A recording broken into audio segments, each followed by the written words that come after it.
Coming up next, the king of the gods Zeus has begun prosecuting non-Greeks.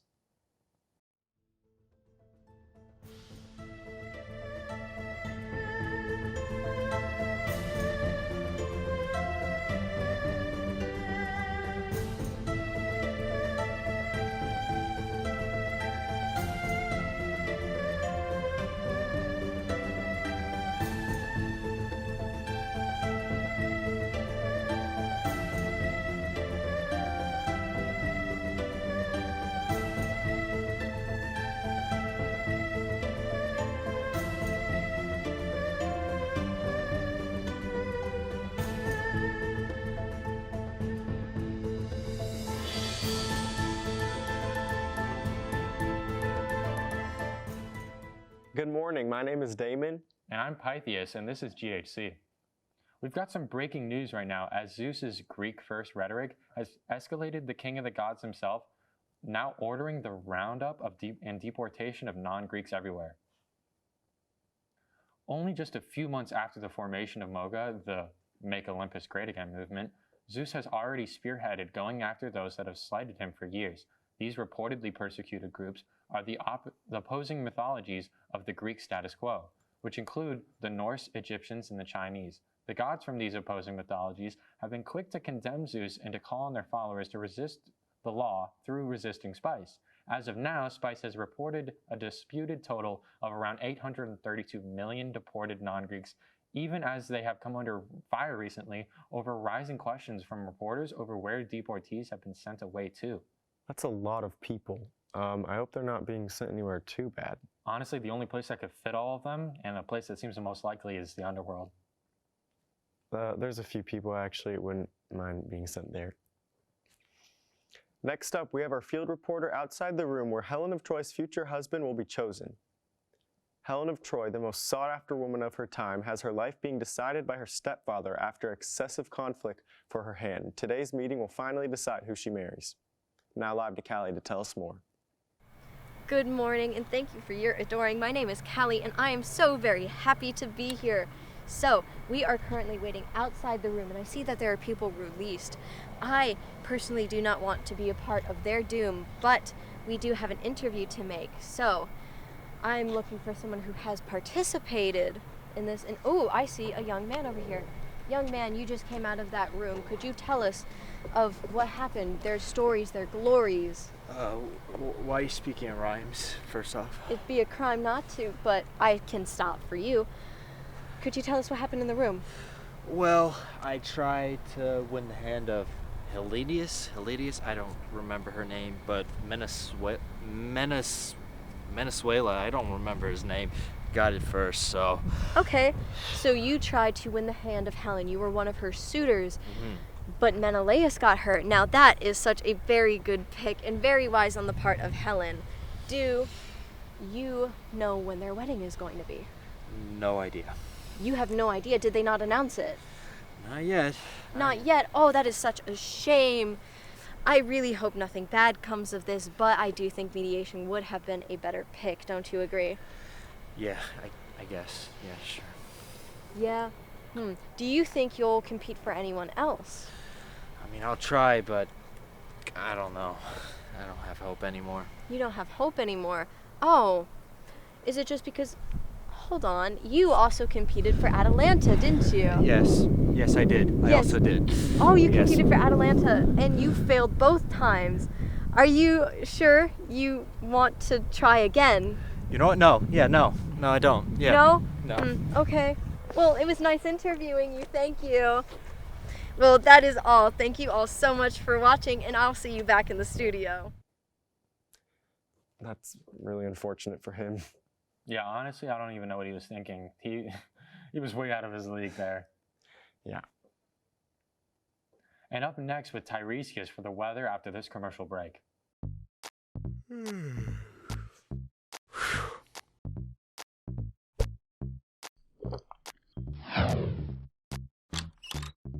You're on time.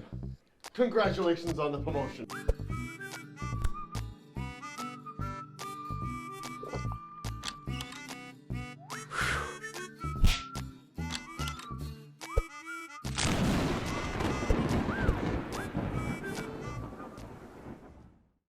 Good afternoon.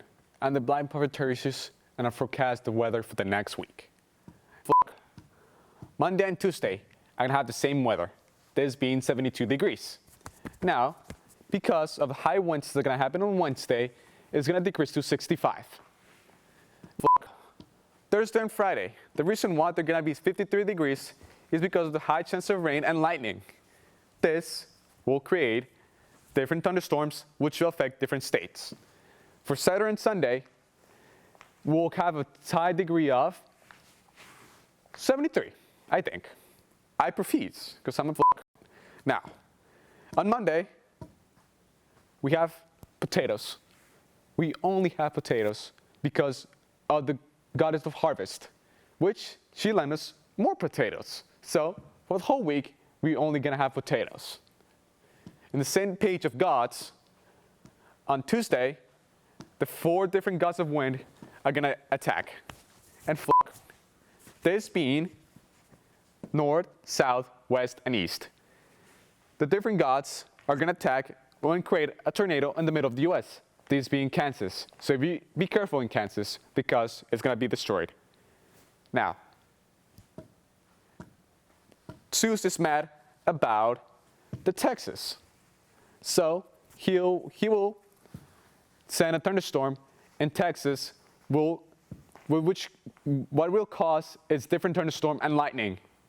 So as shown in the video from the future, don't ask where we get these videos, is the different chaos that this lightning will cause, which will cause different damages in houses and electricity in the Texas.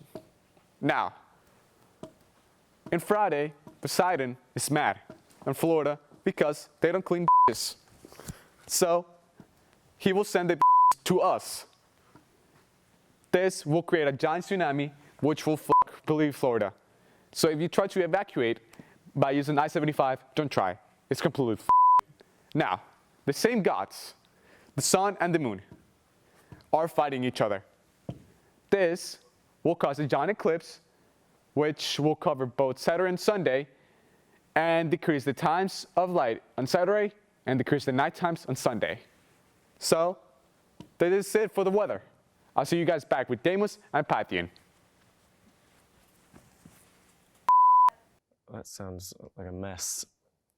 Honestly, I'm excited to see Kansas get torn to smithereens. There's going to be a lot of potatoes, though, and I really like potatoes, so that'll be fun. We will be back after this commercial break.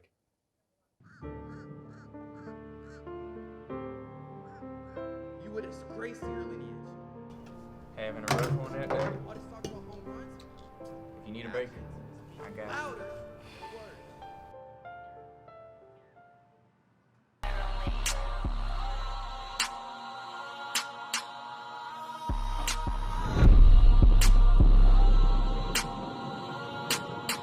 Need a break? Spotify has your back. Up next is Hermes covering a very interesting figure everyone should know. His name is Bob.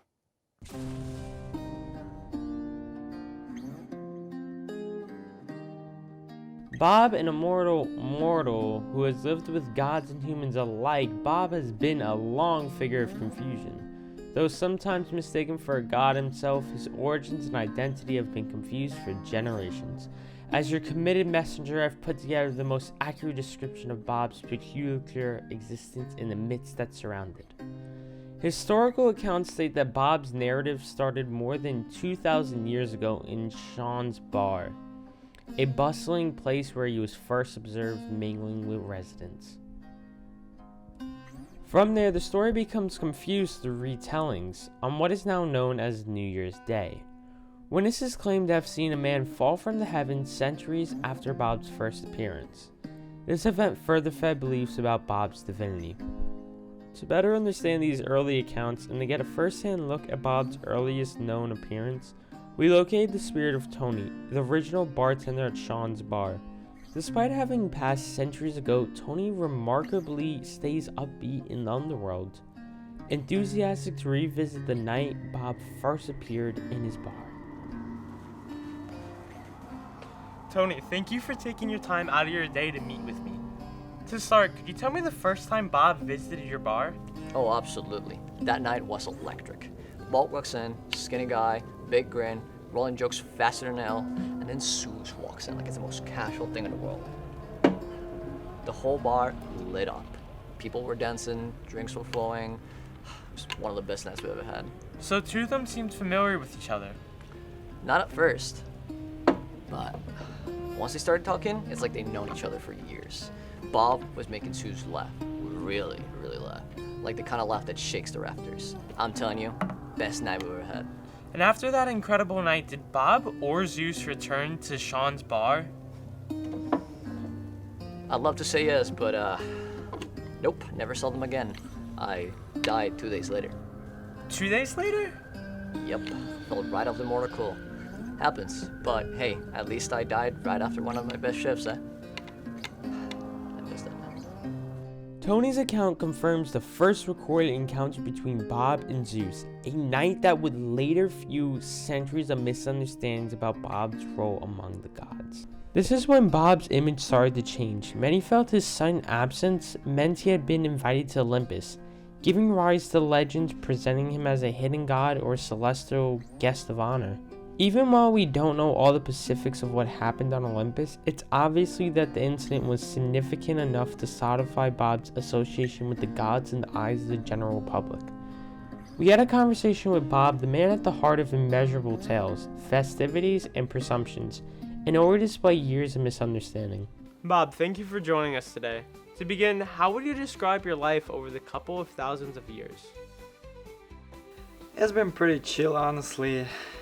I lived all over, spent a few hundred years just traveling around, met some great people, and picked up a ton of hobbies, you know, like I had a phase where I was obsessed with pottery, and then I was cooking.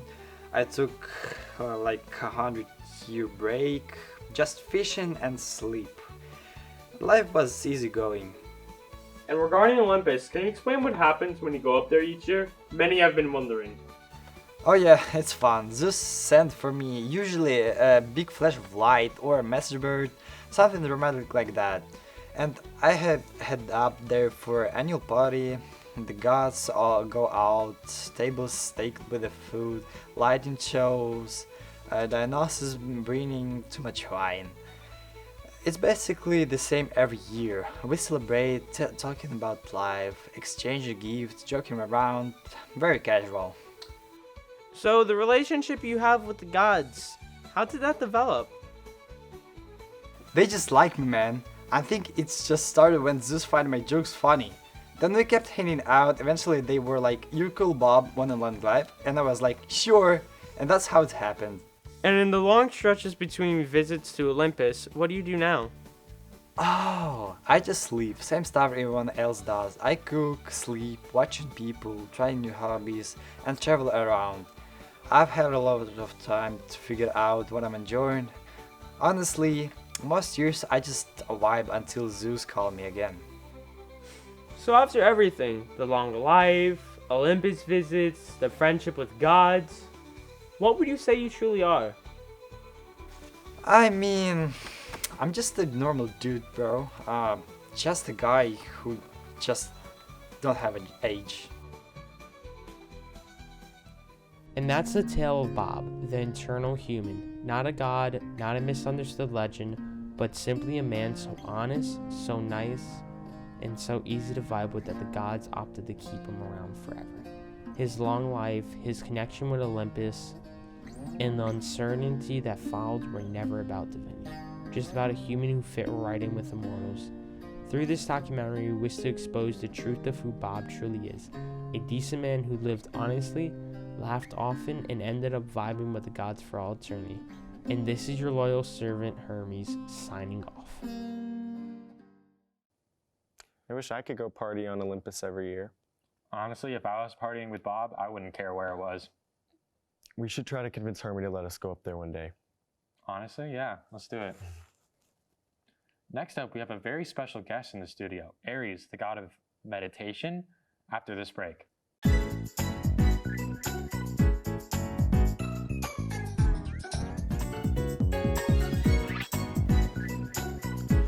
Can you please share your Skittles? My mom forgot to pack my lunch. As a matter of fact, you can. I actually have an extra one to spare. Skittles are so worth sharing.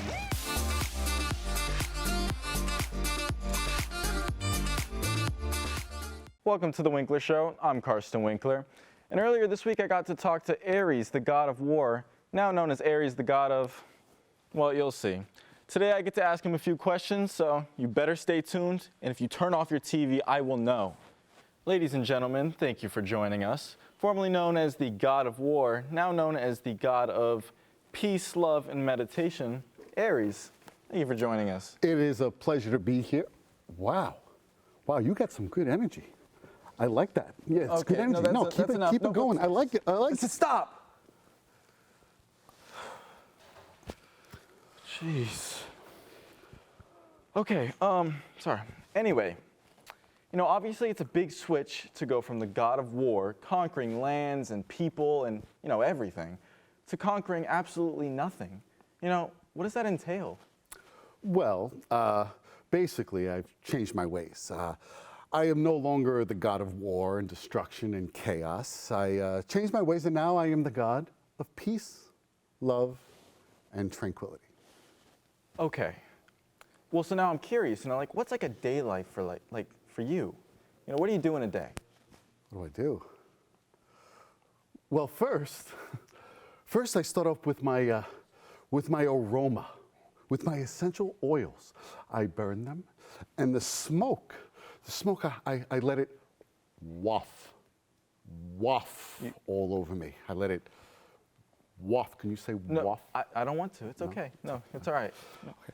Well, then I practice my my meditation, my breathing. Okay, so first you got to breathe in, and then breathe out.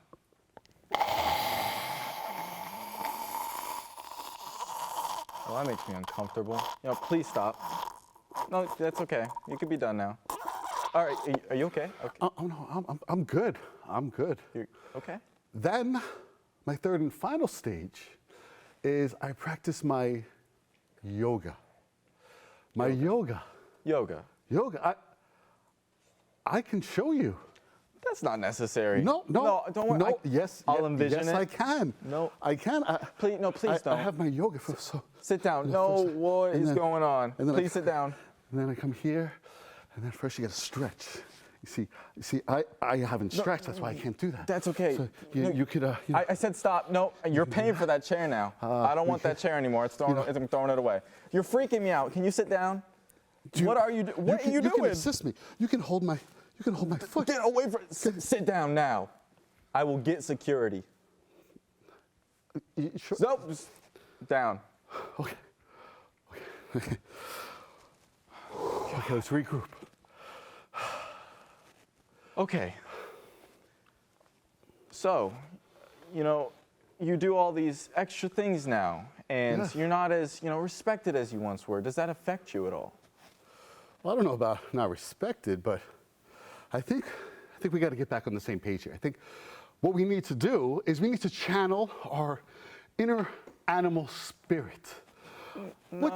What's your inner animal spirit? I can't say I have one. No spirit of animal here. Well, I would say mine is a bird. A bird that soars in the air. A bird that feeds its baby birds. That's the food going in the mouth.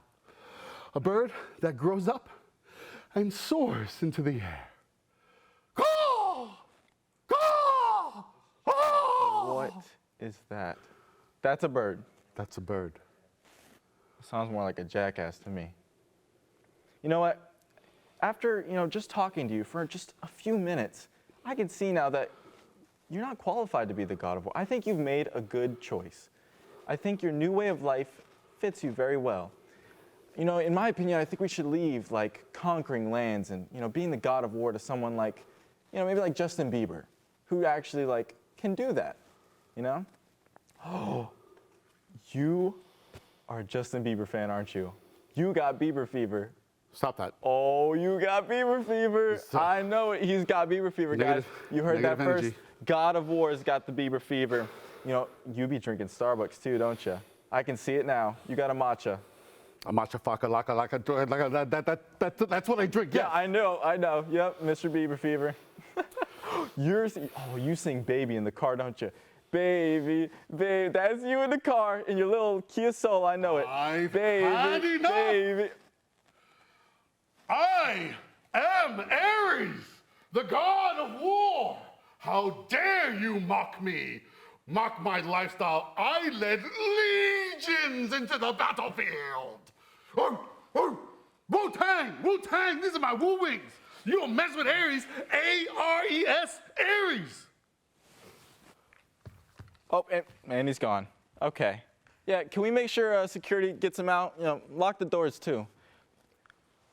So, I'm extremely uncomfortable, but thank you guys so much for tuning in to the Winkler Show, and hopefully next week we will, give you a better experience and not make you, not want to watch. Oh, and I think he's back. Security? Where is security? No. Hey, stay back! Hey! Wu-Tang! Oh boy. Honestly, I'm just really excited to see Ares back to his glory. I'm going to be We do not waiting. need another war.